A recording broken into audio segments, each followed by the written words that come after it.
नमस्कार, मेरा नाम गमेर सिंह रणवत है और आप देख रहे हैं टेक मेवाड़ी यूट्यूब चैनल। किसान साथियों, आपने टेक मेवाड़ी यूट्यूब चैनल पे काफ़ी सारे सोलर के वीडियो देखे हैं, जिसमें मैंने बताया था कि घर के लिए कितने सोलर चाहिए, एसी चलाने के लिए कितने सोलर चाहिए और उनकी पॉलिसी क्या है, सब्सिडी क्या है, वो सब कुछ मैंने बताया है। आज अपन बात करने वाले हैं कि खेती के लिए सोलर कितने चाहिए। यानी कि जैसा कि आप देख रहे हैं, मेरे खुद यहाँ पर खेत पर सोलर लगे हुए हैं।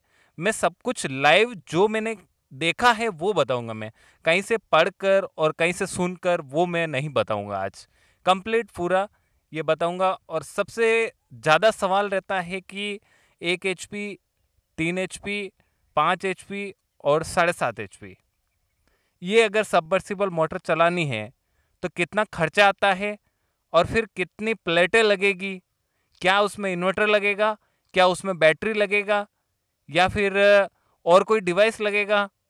उन सभी का सवालों का जवाब आज मैं आपको देने वाला हूं। सबसे पहले मैं मेरे खुद का जो सिस्टम लगा हुआ है उसके बारे में बताता हूं। मेरे खुद का जो सिस्टम लगा हुआ है उसमें आप देख रहे हैं 3 HP का, यानी 3 हॉर्स पावर, 3 HP का ये सिस्टम लगा हुआ है, जिसमें 335 वाट की एक प्लेट लगी हुई है। यानी कि आप देख रहे हैं कि 9 प्लेटें लगी हुई है यहाँ पर। 9 प्लेटें यानी कि 3000 वाट, यानी कि 3 किलोवाट। 3 HP के लिए 3 किलोवाट सोलर लगे हुए हैं। जबकि स्टैंडर्ड वैल्यू क्या है वो समझिए आप। स्टैंडर्ड वैल्यू है कि अगर आपका 1 HP का मोटर है तो उसके लिए 745.7 वाट की जरूरत होती है, लेकिन अपन लगाते हैं 1 HP के लिए 1 किलोवाट। तो इसी तरह अगर मैं बात करता हूं 3 HP के लिए तो 3 किलोवाट चाहिए। फिर 5 HP यानी कि 5 हॉर्स पावर का अगर सबमर्सिबल पंप है तो फिर आपको 5 किलोवाट चाहिए। फिर उसी में वही गणित लगानी है आपको कि 300 वाट से 350 वाट की एक प्लेट आती है। 5000 वाट तक कितनी प्लेटें हो रही, आप मल्टीप्लाई करके उसमें आप कर सकते हैं। फिर उसके बाद में अपन बात करते हैं खर्चे की, कि इन सिस्टम में खर्चा कितना आता है। पहले ये देख लेते हैं कि सिस्टम में पूरा आता क्या क्या है। इसमें क्या सोलर प्लेटें आती है या फिर सबमर्सिबल पंप भी आता है और केबलें आती है, रस्सा जो आता है, यानी कि पूरा सेट कंपनी की तरफ से आता है। आपको सिर्फ क्या करना है, बोरवेल करवाना है, यानी कि खड्डा खुदवाना। आपको आपका खर्चा वही रहेगा, खड्डा करवाना। उसके बाद में एक पैकेज बना हुआ होता है, जैसे 3 HP का पैकेज होता है। अप्रोक्सीमेट रेट बता रहा हूँ मैं, कोई कंफर्म रेट नहीं बता रहा हूँ, क्योंकि हर एक कंपनी की रेटें अलग अलग होती है। और फिर उसमें वारंटी को कम ज़्यादा करते हैं, उसमें भी रेट का हो जाता है। साथ में ही जो अपना बोरिंग है, ओपन वेल है, उसके डेप्थ के ऊपर पे भी डिपेंड करता है। यानी कि आपका जो बोरिंग है, जैसे मेरा जो बोरवेल है वो यानी कि 437 फीट इसकी डेप्थ है। और साथ में ही अभी जो ये सिस्टम लगा हुआ है वो 200 फीट पर लगा हुआ है। यानी कि इसमें लगा हुआ है 50 मीटर वाला हेड। 50 मीटर की कैपेसिटी होती है 167 फीट के हिसाब से, लेकिन मैक्सिमम आप 200 फीट तक ले जा सकते हैं। और मैक्सिमम आउटपुट इसका अगर मैं 50 मीटर तक ही रखता हूँ तो 120 से लगाकर 150 लीटर प्रति मिनट के हिसाब से पानी का फ्लो होता है। लेकिन इसकी बात करूं मैं मॉर्निंग में, सुबह जब मैं 5:30-6 बजे आता हूं, जैसे ही सूरज की रोशनी आती है तो ये सोलर पैनल करंट बनाना शुरू करते थे। फिर उसके बाद में जैसे ही 6:40 यानी कि अप्रोक्सीमेट पौने 7 बजे इसके कंप्लीटली मोटर चल जाती है और उसमें पानी देना शुरू हो जाता है। और फर्स्ट में जो पानी आता है वो आता है 40 से 50 लीटर प्रति मिनट के हिसाब से। फिर 10 बजे बाद फिर बढ़ जाता है वो 90 से लेकर 100 तक।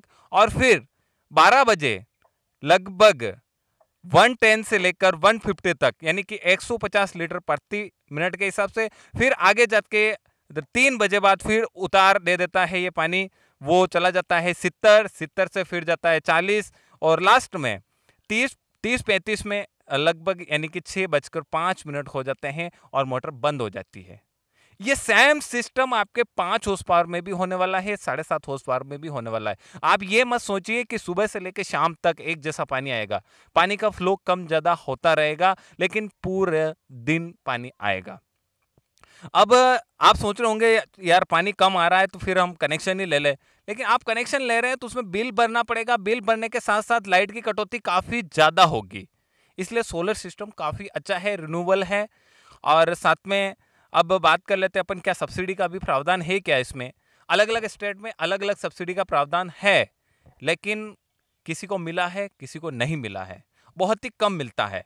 मैंने भी फाइल लगा रखी है, लेकिन अभी कोई सब्सिडी नहीं आई है। और सीधा ऐसे कहते हैं कि जैसे बजट खत्म हो गया है, ये हो गया, वो हो गया, यानी कि बहाने हैं सब कुछ। यानी सब्सिडी के चक्कर में मत रहिए, प्राइवेट लगवाइए। और अब बात रह गई अपने 5 एचपी की और 7.5 एचपी के खर्चे की। वापस बता देता हूँ, 3 एचपी का लगा रहे हैं तो 150 से लेकर 190 यानी कि 2 लाख तक।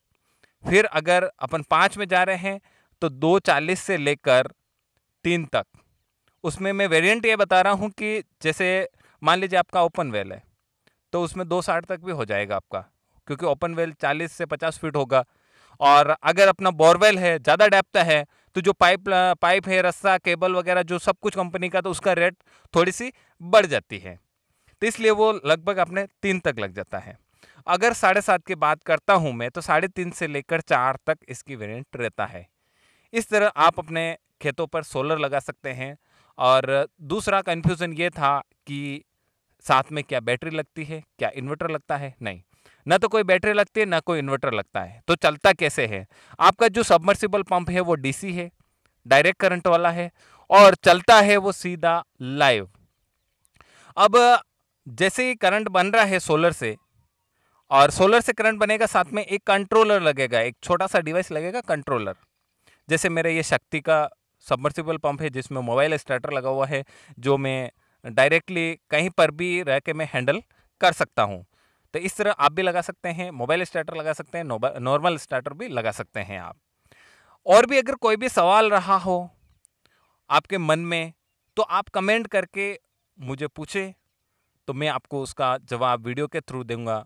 और बाकी आप अपने खेत पर सोलर लगवाइए और बिजली को बचाइए। और ज़्यादा अगर बिजली बनती है तो उसको आप गवर्नमेंट को भी दे सकते हैं। उसमें क्या, प्लांट आपको ज़्यादा लगाना पड़ता है। फिर अभी कुसुम योजना चल रही है जिसमें 1 मेगावाट 2 मेगावाट तक के सोलर प्लांट लग रहे हैं। और उसमें जैसे अपनी बंजर भूमि होती है उसको लीज पे ले लेते हैं, बहुत सारे मतलब इसको प्रोजेक्ट चल रहे हैं, जो इन्वेस्टर होते हैं वो करते हैं ये सब कुछ। तो अपन को इतना नहीं, अपन को तो खेत पे लगाइए सोलर, और सब कुछ क्लियर हो गया होगा। और वीडियो अच्छा लगा है तो लाइक करके जाना, बिना लाइक मत जाना। चैनल पर नए हैं सब्सक्राइब करके, साथ में ही एक घंटी का निशान आ रहा उससे ज़रूर दबाना, क्योंकि उससे सबसे पहले आप वीडियो देख सके, जो भी नए नए वीडियो आ रहे हैं उसे। मिलते हैं अगले वीडियो के साथ, तब तक के लिए जय जवान जय किसान, वंदे मातरम।